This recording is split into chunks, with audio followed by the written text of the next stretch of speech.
Good morning, children. We were discussing the projectile motion. We were analyzing projectile motion and were finding important points, discussing those important points. So, we got this information in the last discussion that range is maximum for angle 45, and if you throw a ball at theta degree angle and at 90 minus theta degree, then range will be same. Right? Now further we discuss over the range, and this time behavior of range with theta. If angle of projection is between 0 to 45, as the angle of projection increases, the range increases, because the angle of projection when it is 0, the range is 0. When angle of projection is 90, the range is again 0. So if for two values the range is 0, then certainly in between there will be a maxima or minima, and we know that for 45 degree angle there is a maxima for the range.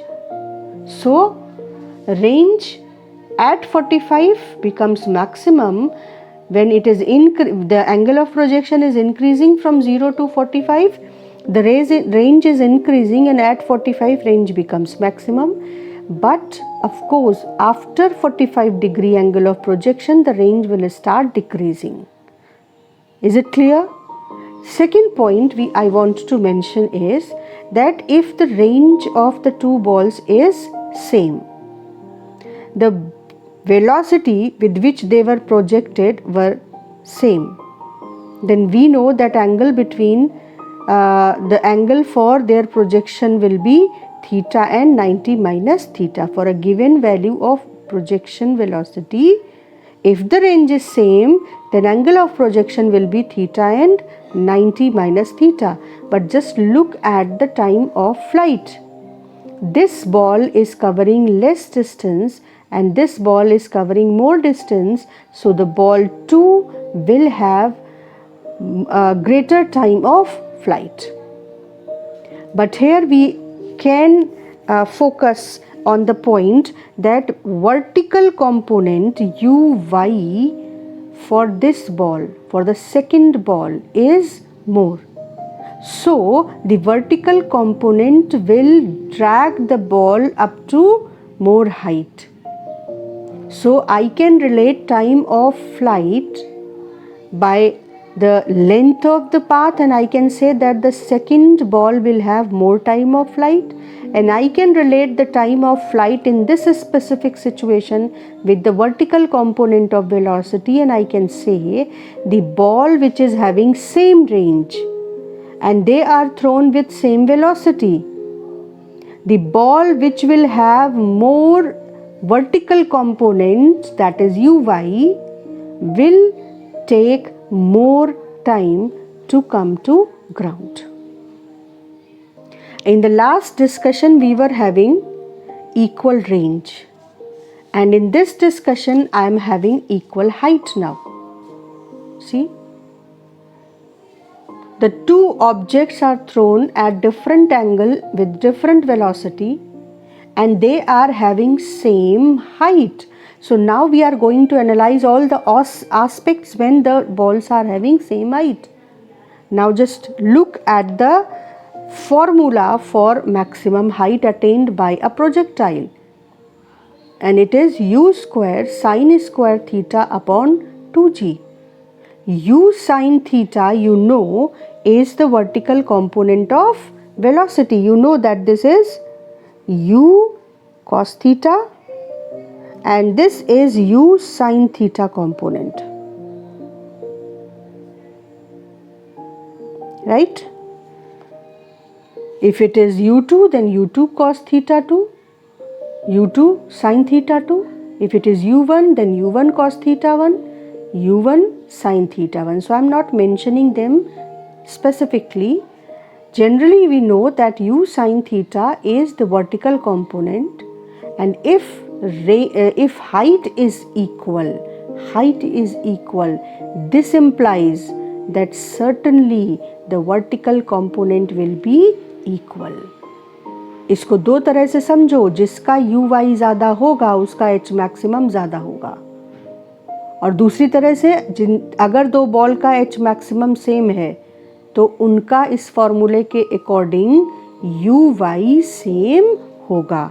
तो एक ये point जो concept के level पर बहुत important है कि same H max means same vertical component. दूसरा पॉइंट देखो, time of flight 2u sin theta upon g होता है, ठीक है। अब u sin थीटा क्या है? Vertical component. हमें पता है u sin theta is vertical component. अब वर्टिकल कंपोनेंट की वैल्यू यहाँ से उठाकर यहाँ रख दो। अगर यहाँ रख दोगे तुम तो सिंप्लीफाई होकर तुम्हें ये इक्वेशन मिलेगी। तो देखो, टाइम ऑफ फ्लाइट भी h मैक्सिमम अगर सेम है तो सेम होगा। तो अब देखो क्या 3 पॉइंट मिले। अगर h मैक्सिमम सेम है तो वर्टिकल कंपोनेंट सेम होगा, और वर्टिकल कंपोनेंट अगर सेम है दोनों बॉल्स का तो उनकी टाइम ऑफ फ्लाइट भी सेम होगी, क्योंकि हॉरिजॉन्टल कंपोनेंट का टाइम ऑफ फ्लाइट से कुछ लेना देना नहीं है। टाइम ऑफ फ्लाइट यानी बॉल को ऊपर ले जाना और नीचे आना, वो टोटली u sin थीटा यानी यू वाई पर डिपेंड करता है, ठीक है।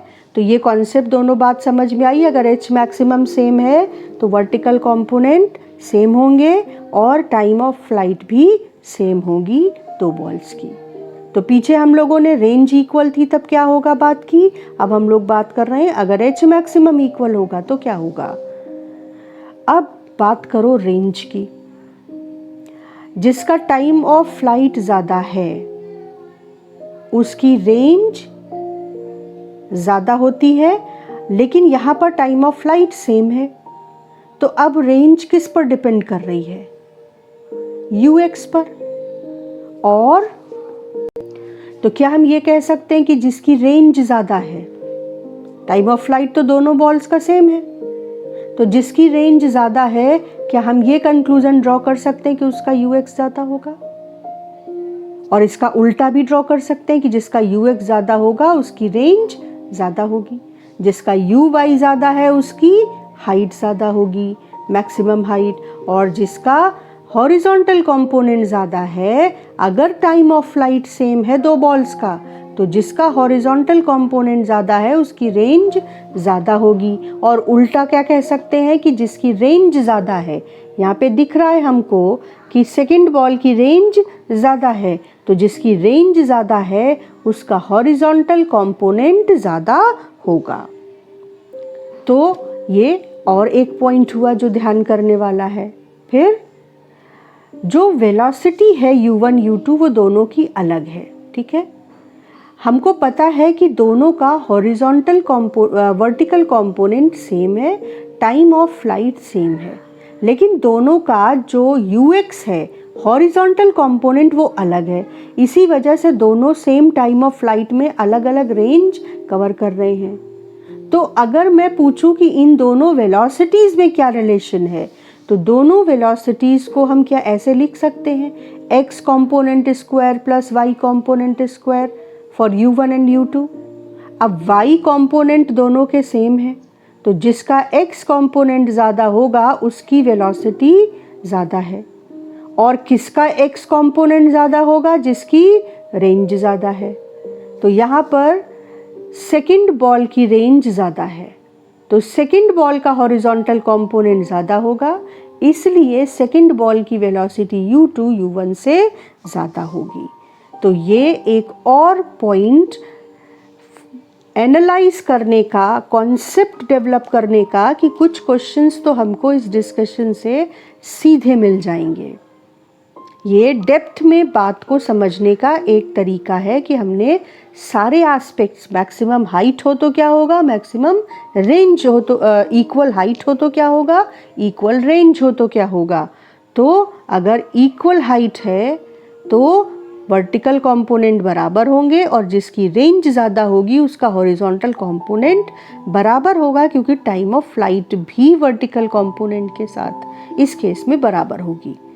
तो जिसका हॉरिजॉन्टल कंपोनेंट बड़ा होगा उसी की वेलोसिटी ओवरऑल बड़ी होगी। क्लियर हुई ये बात? तो इन पॉइंट्स को बहुत अच्छे से नोट कर लो, ये काफ़ी इम्पॉर्टेंट पॉइंट है और ये कहीं भी काम आ सकते हैं। लेकिन इतने concepts of course competitive exams में ज़्यादा काम आएंगे, क्योंकि बोर्ड में आपका क्वेश्चन बहुत सीधा सा होगा। तो सारे पॉइंट्स पॉज करके वीडियो नोट कर लो।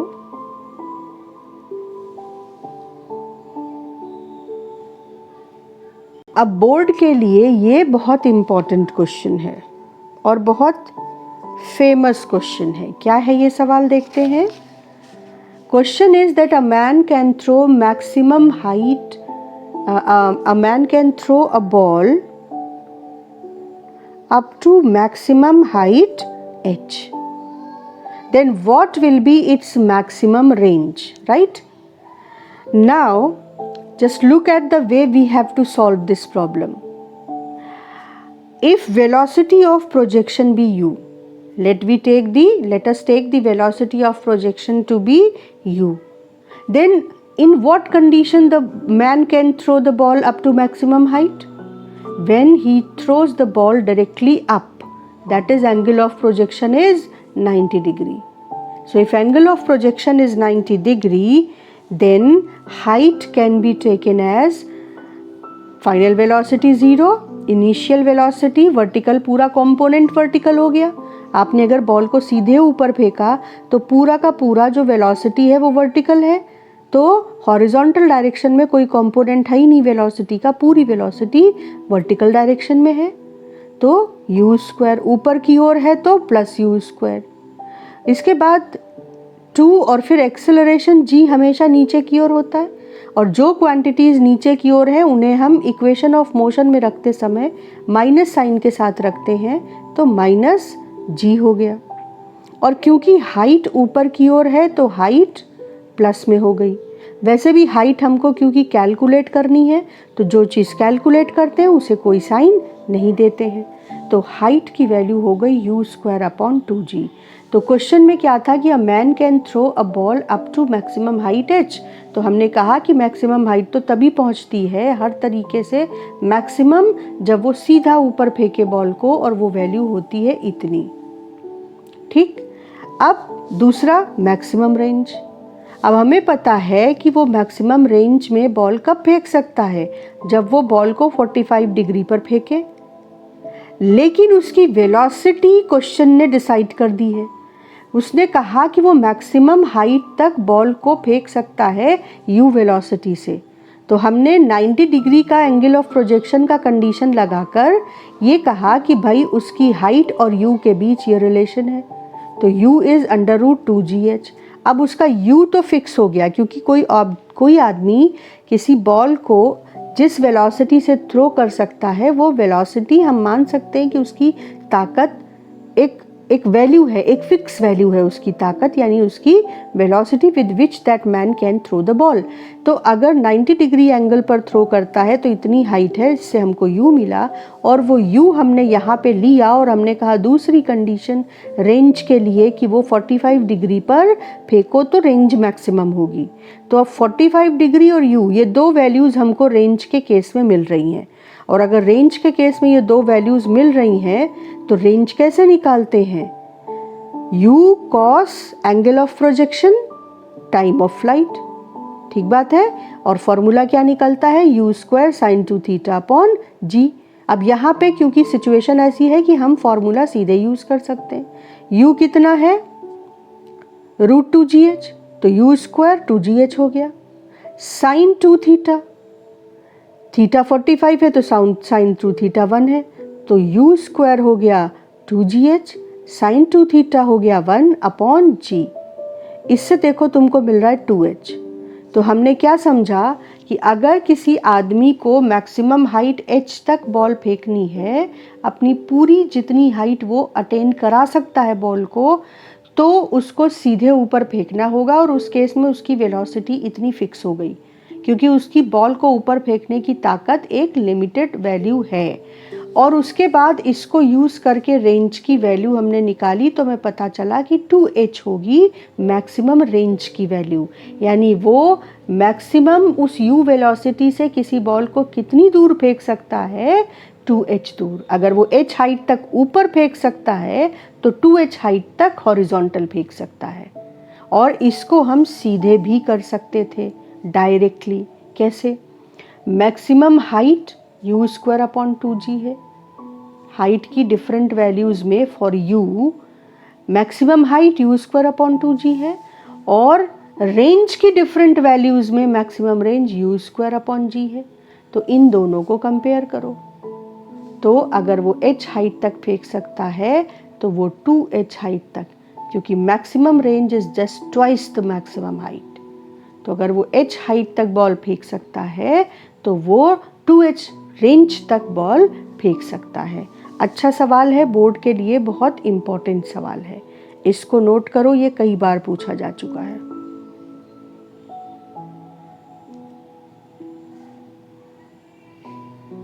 Now this is quite famous question, that if a particle is projected at 60 degree angle from horizontal at a speed of say 20 meter per second, then after how much time the particle's velocity will be 90 degree from its initial direction or initial velocity। इस question को दो तरह से कर सकते हैं, एक तो डॉट प्रोडक्ट से और एक ये एनालिटिकल मेथड। और ये एनालिटिकल मेथड इसलिए ज़्यादा अच्छा है क्योंकि ये किसी भी इस तरह के क्वेश्चन का आंसर दे सकता है। तो समझते हैं कि इस क्वेश्चन को कैसे अटेम्प्ट करेंगे। हमने पहले एक रफ डायग्राम बना लिया that the ball is projected at 20 metre per second at 60 degree angle, right. तो हमें पता है कि जो हॉरिजॉन्टल कंपोनेंट है बॉल का वो through out the journey same रहता है। तो हमने कहा हॉरिजॉन्टल कंपोनेंट 20 cos 60 cos 60 1/2, तो ये 10 मीटर पर सेकेंड हो गया। और जो वर्टिकल कंपोनेंट है वो है 20 sin 60 √3/2, तो ये हो गया 10 √3। तो वर्टिकल और हॉरिजॉन्टल कंपोनेंट हमने अलग कर लिए। अब क्वेश्चन कह रहा है कि कितनी देर बाद वेलोसिटी 90 डिग्री हो जाएगी इनिशियल वेलोसिटी से। तो अगर इनिशियल वेलोसिटी से जो बाद की वेलोसिटी है वो 90 डिग्री हो, तो देखो ये वाला जो वेक्टर है फाइनल वेलोसिटी का, ये हम इसी जगह पर बनाकर एक आइडिया लें कि इसका मतलब क्या है। अगर आप फाइनल वेलोसिटी को, ये क्या है इनिशियल वेलोसिटी, अगर आप फाइनल वेलोसिटी को जो क्वेश्चन कह रहा है उसी कंडीशन में बनाएं, तो क्वेश्चन कह रहा है कि इनिशियल वेलोसिटी से इस वेलोसिटी की वैल्यू इसका डायरेक्शन 90 डिग्री है। तो 90 डिग्री का मतलब हो गया ये एंगल 90 डिग्री है, राइट। अगर ये पूरा एंगल 90 डिग्री है तो देखो ये 60 डिग्री है, ये टोटल 90 डिग्री है, तो ये एंगल कितना हो जाएगा 30 डिग्री। अब हमने कहा एक स्केल ली हमने और हमने कहा कि ये जो वेलोसिटी फाइनली है, चलो देखें कि ये पाथ के किस पॉइंट पर एडजस्ट होती है। तो जब हम इस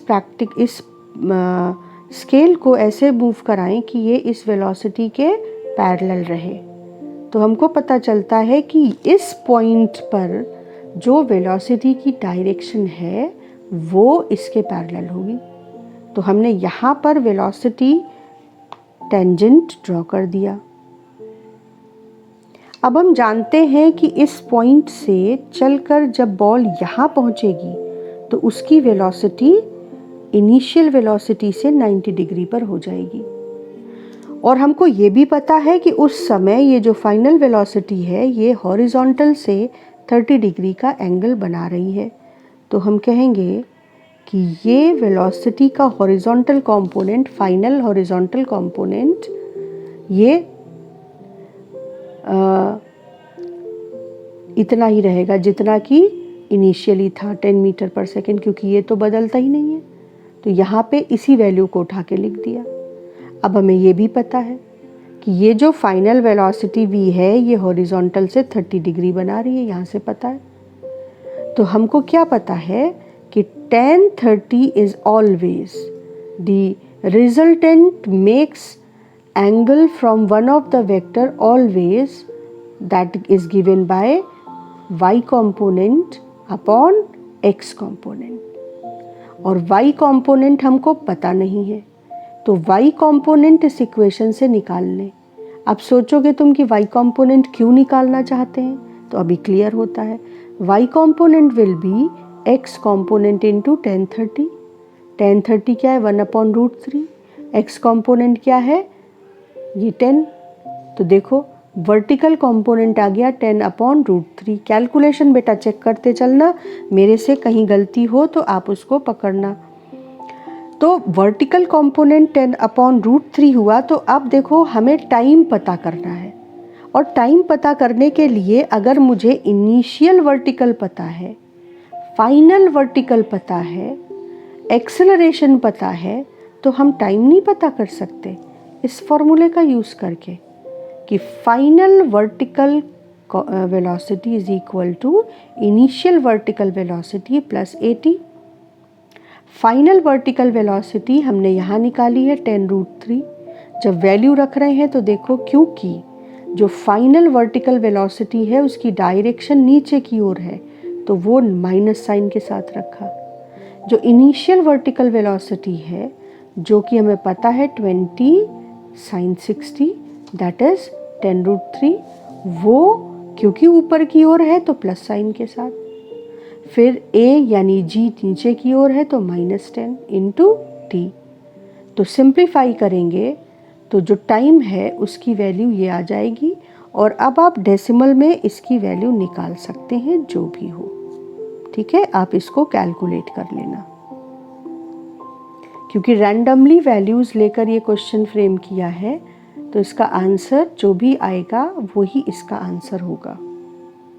अच्छा सवाल है, आई होप कि आपको समझ आया होगा और इम्पॉर्टेंट भी है, क्योंकि कब वेलोसिटी 90 हो जाएगी इनिशियल से, ये बहुत इम्पॉर्टेंट क्वेश्चन है एग्जाम्स के पॉइंट ऑफ व्यू से।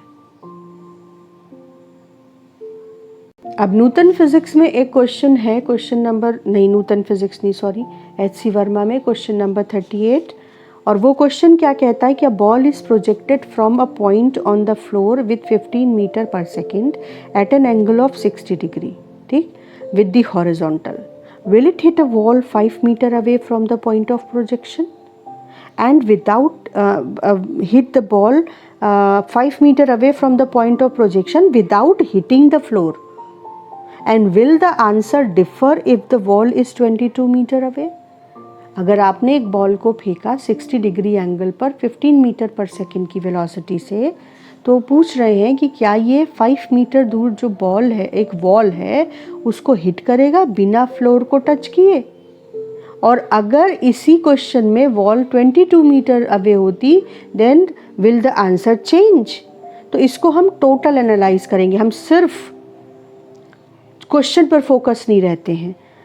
मैं तुम्हें पूरा एनालिसिस करके दिखाती हूँ कि इस क्वेश्चन को हम कैसे रीड कर रहे हैं।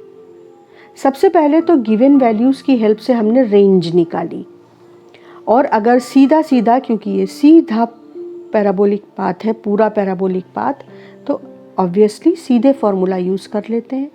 वैल्यूज़ रखी, थीटा 60 है तो साइन 2 थीटा 120 हो जाएगा, और अगर आप वैल्यूज़ रखो तो जो रेंज है उसकी वैल्यू अप्रॉक्सीमेटली इतनी आएगी। अब इसको थोड़ा सा फोकस होके समझो। रेंज की value I 19.49, range directly using the formula, right? That means what? The ball will touch the ground after traveling the distance 19.49. Now since the question is a little incomplete,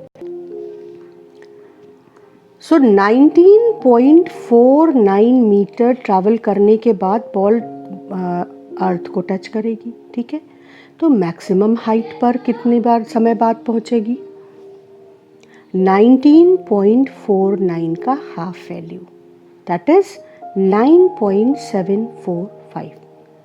क्यों ये analysis कर रहे हैं? क्योंकि इस question से हम ऐसे क्वेश्चन को से रिलेटेड जितनी तरह के सवाल हैं वो डिस्कस कर लेना चाहते हैं, क्योंकि ये क्वेश्चन थोड़ा इनकम्प्लीट सा है. They have not given the height of the wall, and it depends upon the height of the wall whether the wall will cross the wall, ball will cross the wall or it will hit the wall. So हमने पहले क्या देखा कि 19.49 metre का range, फिर क्या देखा कि इसका हाफ यानी मैक्सिमम हाइट तक पहुंचने के लिए उसे 9.745 मीटर और यू कैन से 9.75 मीटर उसको ट्रैवल करके जाना होगा, तब उसको मैक्सिमम हाइट मिलेगी. और फिर हम साथ में मैक्सिमम हाइट भी देख लेते हैं. मैक्सिमम हाइट सीधा फॉर्मूला यूज़ कर लेते हैं क्योंकि ये पूरा सीधा सिंपल पैराबोला है. तो अगर सीधा फॉर्मूला यूज़ करो तो जो मैक्सिमम हाइट है वो कितनी आएगी, आप u थीटा सब वैल्यूज़ रख दो, इट विल बी 8.44 मीटर. तो मैं तुम्हें विजुलाइज कराने की कोशिश कर रही हूँ कि ध्यान से देखो बेटा, अगर वो वॉल, क्योंकि वो वॉल है कहाँ, 5 मीटर पे, अगर वो वॉल, और ये 5 मीटर यहाँ नहीं होना चाहिए, this is not the right way. तो 5 मीटर पर वो वॉल है, लेकिन उस वॉल की हाइट कितनी हो कि बॉल उसको हिट करे, ना कि उसको क्रॉस कर ले जाए. तो इसके लिए देखो ये एक और तरीका, सारे पॉइंट्स एनालिसिस के चल रहे हैं, अब हम फोकस नहीं कर रहे क्वेश्चन पर, क्योंकि क्वेश्चन का आंसर अगर पूछे तो क्वेश्चन इनकम्प्लीट है, तो वो पूछेंगे कि will the ball hit the wall. Yes, because the range is 19.49 metre. Ball reaches at maximum height after travelling 9.75 metre and the wall is at 5 meters. So yes, it will hit the wall. Because they are not giving the height of the wall, तो हमें फिर क्या answer करेंगे, हाँ hit करेगा. फिर next question में क्या कह रहे हैं कि क्या 22 मीटर दूर हो तो वो बॉल वॉल को हिट करेगी. अगर 22 मीटर दूर हो तो बॉल तो आफ्टर 19.49 पर ही टच कर जाएगी ग्राउंड को, तो वॉल जो है वो तो पीछे है, तो वो हिट नहीं करेगी. तो वो पूछ रहे हैं कि आंसर डिफर करेगा, हाँ आंसर डिफर करेगा. तो ये क्वेश्चन इनकम्प्लीट है, तो इस क्वेश्चन को हर एस्पेक्ट से देख ले. हमने रेंज निकाल ली, हमने मैक्सिमम हाइट निकाल ली, और अब 5 मीटर पर जो वॉल है, जरा 5 मीटर पर देखें कि प्रोजेक्टाइल किस हाइट पर है. और उसके लिए ये बहुत इम्पॉर्टेंट कॉन्सेप्ट बताने जा रही हूँ, उसको ध्यान से समझो. 5 मीटर पर अगर तुम्हें पता करना है कि प्रोजेक्टाइल किस हाइट पर है, तो हम लोग क्या इक्वेशन यूज़ करेंगे. ये बहुत आसान है, ये मुश्किल नहीं है. देखो हमने इक्वेशन ऑफ ट्रेजेक्ट्री निकाली थी. अब y क्या है, किसी टाइम t पर अगर आप जानना चाहते हैं x पर कॉरस्पॉन्डिंग y, तो भी इस इक्वेशन को यूज़ कर लो. किसी टाइम t पर अगर आपको y पता है और आप जानना चाहते हैं कॉरस्पॉन्डिंग x, तो भी इस इक्वेशन को यूज़ कर लो. तो हम मान लें कि जो x कोऑर्डिनेट है प्रोजेक्टाइल का वो 5 मीटर है, तो y कोऑर्डिनेट कैसे मिलेगा, x की जगह आप 5 रख दो, tan थीटा की जगह tan 60 रख दो, और g की जगह 10 रख दो, और u की जगह 15 स्क्वायर 225, cos स्क्वायर 60, सारी वैल्यूज़ रख दी. वैल्यूज़ रखने के बाद इसको सिंप्लीफाई किया, सिंपल कैलकुलेशन, तो y की वैल्यू आ गई 6.44 metre. And here again I am saying that please check the calculation by doing it along with me, right. तो 6.44 metre is the height of projectile when it is 5 meter away from the point of projection. अब देखो सवाल कैसे बन सकता है और हम सवाल को कितने एंगल से देख सकते हैं. अगर वॉल की हाइट 6.44 मीटर तक है, तो जो बॉल है वो ऐसी वॉल को जो 5 मीटर अवे है जिसकी हाइट 6.44 मीटर या उससे ज़्यादा है, certainly ball will hit that wall. कैसे निकाला ये समझ आ रहा है? फिर अगर वो वॉल 9.75 मीटर दूर होती तो उसकी हाइट को मिनिमम कितना होना पड़ता कि बॉल हिट करे? 8.44 मीटर या उससे ज़्यादा। तो 5 मीटर पर है तो वो बॉल वॉल को तब हिट करेगी जब वॉल की हाइट 6.44 से ज़्यादा हो।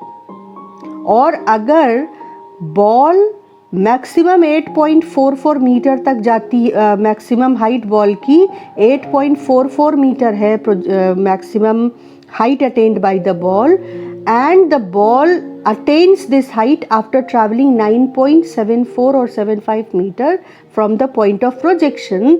तो उस मैक्सिमम हाइट वाली पोजीशन पर यानी 9.75 मीटर पर अगर कोई बॉल हो तो वो तभी हिट करेगी बॉल जब उसकी हाइट 8.44 मीटर या उससे ज़्यादा हो। अगर इससे कम होगी तो बॉल उसको क्रॉस कर जाएगी। गेटिंग दिस पॉइंट बेटा? तो इस तरीके से इस क्वेश्चन को हम डिफरेंट डायरेक्शंस में एनालाइज करके हम सोच सकते हैं कि अगर ऐसा कोई क्वेश्चन अब हमारे सामने आता है तो हम उसे कैसे सोचेंगे। So note down the question. Then first point, we have calculated range and the question is answered by just calculating the range. Because 5 meter is less than this, so we decided that yes, the ball will hit the wall. ठीक? लेकिन हमने उसको और different aspects में भी calculation किया।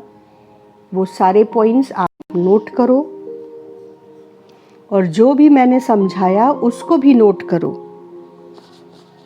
कि जब ये क्वेश्चन नेक्स्ट क्लास में हम लोग करेंगे कि ball just crosses the wall, तो उस कंडीशन में आपको विजुलाइज हो कि किस किस केस में बॉल वॉल को जस्ट क्रॉस कर लेगी, और x अगर गिवन है तो y, और y अगर गिवन है तो x, और x और y गिवन है और एंगल ऑफ प्रोजेक्शन या u पूछे तो आप इस इक्वेशन को बहुत आराम से यूज़ करके अपना आंसर निकाल सकते हैं। तो नेक्स्ट क्लास में